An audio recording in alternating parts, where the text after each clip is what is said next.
Periods టైంలో sex విషయంలో చాలా మందికి అనేక అపోహలు ఉంటాయి. అలాగే దీని గురించి సరైన సమాచారం కూడా చాలా మందికి తెలియదు. లైంగికంగా చురుగ్గా ఉండేటువంటి కపుల్స్లో 30% మంది తమ నెలసరి టైంలో శృంగారంలో పాల్గొంటారని ఒక అధ్యయనం చెబుతుంది. అయితే అలా చేయడం పరిశుభ్రమైనది కాదు అని కూడా చాలామంది అంటుంటే, సురక్షితమైనది కూడా కాదనేటువంటి మరో వాదన కూడా ఉంది.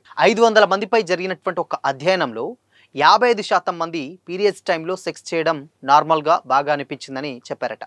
అయితే 45% మంది అలా చేయడంలో అంతగా ఆనందం కలగలేదని చెప్పారని ఆ సంస్థ చెబుతుంది. అయితే ఆ 45% మంది ఇలా ఎందుకు భావిస్తారో తెలుసుకోవడానికి కూడా అధ్యయనాలు జరిగాయి.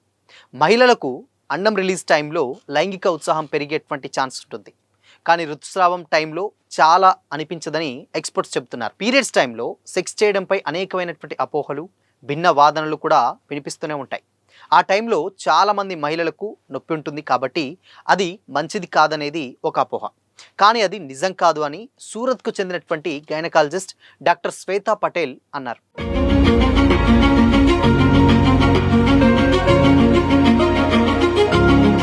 రక్తం సహజ లూబ్రికెంట్గా పనిచేయవచ్చు.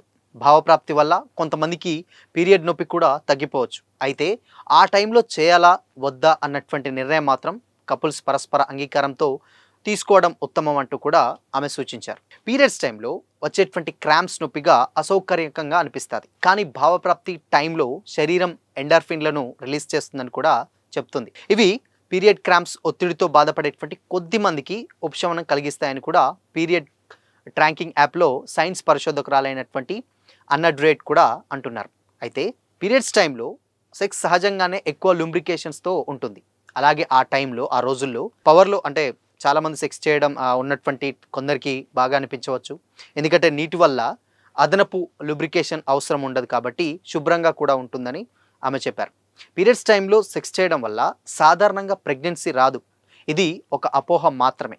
గర్భం రావడానికి ఓవ్యులేషన్ టైం అంటే అండం రిలీజ్ అనేది అత్యంత అనుకూలమైందంటూ కూడా డాక్టర్ శ్వేతా పటేల్ చెబుతున్నారు. ఓవ్యులేషన్ అనేది మెన్స్ట్రువల్ సైకిల్ పీరియడ్స్ తర్వాత వచ్చేటువంటి స్టేజ్. ఆ టైంలో అండాశయం నుంచి అండం రిలీజ్ అవుతుంది. ఆ అండం 12 నుంచి 24 గంటల వరకు గర్భధారణకు అనుకూలంగా ఉంటుంది. కాబట్టి ఆ టైంలో శృంగారం చేస్తే గర్భం దాల్చేటువంటి అవకాశాలు ఎక్కువగా ఉంటాయట. అయితే పీరియడ్స్ టైంలో సెక్స్ చేస్తే ప్రొటెక్షన్ వాడడం మంచిదని కొంతమంది డాక్టర్స్ చెబుతున్నారు. నెలసరి ఆలస్యం కావడానికి అనేక కారణాలు ఉంటాయి. ప్రెగ్నెన్సీ రావడం అనేది వాటిలో ఒక్కటి మాత్రమేనట.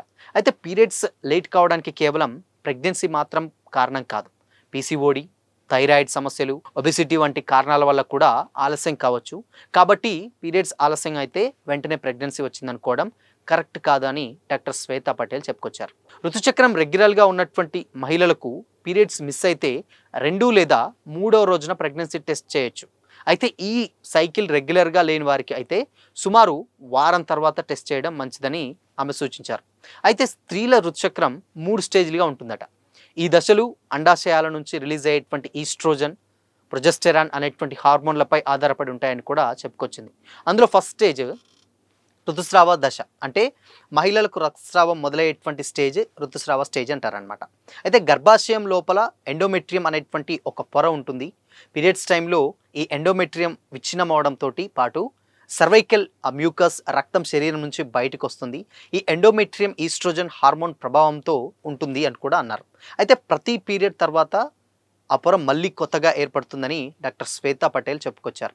సెకండ్, అండ విడుదల దశ. రక్తస్రావం ఆగిపోయిన 13 నుంచి 15 రోజుల మధ్య ఈ స్టేజ్ ఉంటుంది. ఈ స్టేజ్లో అండాశయం నుంచి అండం రిలీజ్ అయి 12 నుంచి 24 గంటల వరకు ఫలదీకరణకు అనుకూలంగా ఉంటుంది. కాబట్టి గర్భధారణకు ఇది చాలా చాలా అనుకూలమైనటువంటి టైం అని ఆమె చెప్పుకొచ్చారు. ఇకపోతే థర్డ్ వచ్చేసి ల్యూటియల్ స్టేజ్. ఒక స్త్రీ అండ విడుదల టైంలో గర్భం దాల్చకపోతే ప్రొజెస్టెరాన్ అనేటువంటి హార్మోన్ రిలీజ్ అవుతుంది. ఈ హార్మోన్ మెదడుకు ఒక సంకేతాన్ని పంపుతుంది.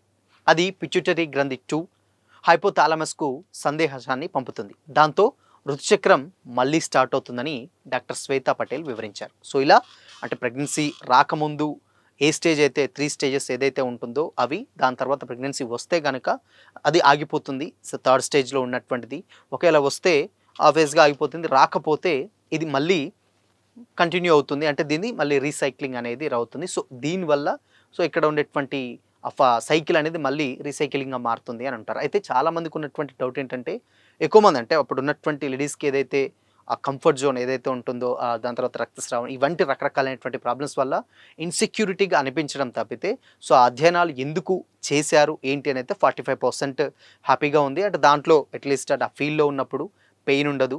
సో, అందుకోసమనే బాగా అనిపించిందని ఒక 45% జనాలు చెప్పారు. దాని తర్వాత కొంతమంది మాత్రం అలా ఏం లేదు నార్మలే ఉందని చెప్పారు. సో, అది ఎవరికి వారికి వ్యక్తిగతం. వాళ్ళ ఆరోగ్య పరిస్థితిని బట్టి సో, అక్కడ ఉన్నటువంటి సిట్యుయేషన్ అయితే క్రియేట్ అవుతుంది. అంటే అప్పుడు పెయిన్ ఉందా? లేదా? లేపోతే అప్పుడు చేస్తే మంచిదా? కాదా? ఇవన్నీ పక్కన పెడితే వాళ్ళ ఆరోగ్యం మీద డిపెండ్ అయి ఉంటుంది. వాళ్ళ హెల్త్ ఇష్యూ అంటే అది పర్ఫెక్ట్ ఉంటే ఏం కాదు. పర్ఫెక్ట్ లేకపోతే కొంచెం ఇబ్బందవుతుంది. సో, ఇలా ఎవరి ఒపీనియన్స్, ఎవరి బాడీ తీరు వాళ్ళదుంటుంది. సో, దీంట్లో ఒకరికొకరితోటి పోలిక అవసరం లేదు అంటూ కూడా డాక్టర్స్ చెప్పుకొచ్చారు. సో, వీటన్నిటి మీద డౌట్స్ డెఫినిట్‌గా చాలా రోజుల నుంచి వస్తున్నాయంటూ కూడా ఆవిడ చెప్పడం జరిగింది. అది వాళ్ళ ఆరోగ్యాన్ని పరిస్థితిని బట్టి, వాళ్ళ ఒపీనియన్‌ని బట్టి, వాళ్ళ ఇష్టాన్ని బట్టి అప్పుడు దాంట్లో సెక్స్‌లో పాల్గొంటారా? లేదా? అనేది వాళ్ళ ఒపీనియన్ అంటూ కూడా ఆవిడ చెప్పడం జరిగింది.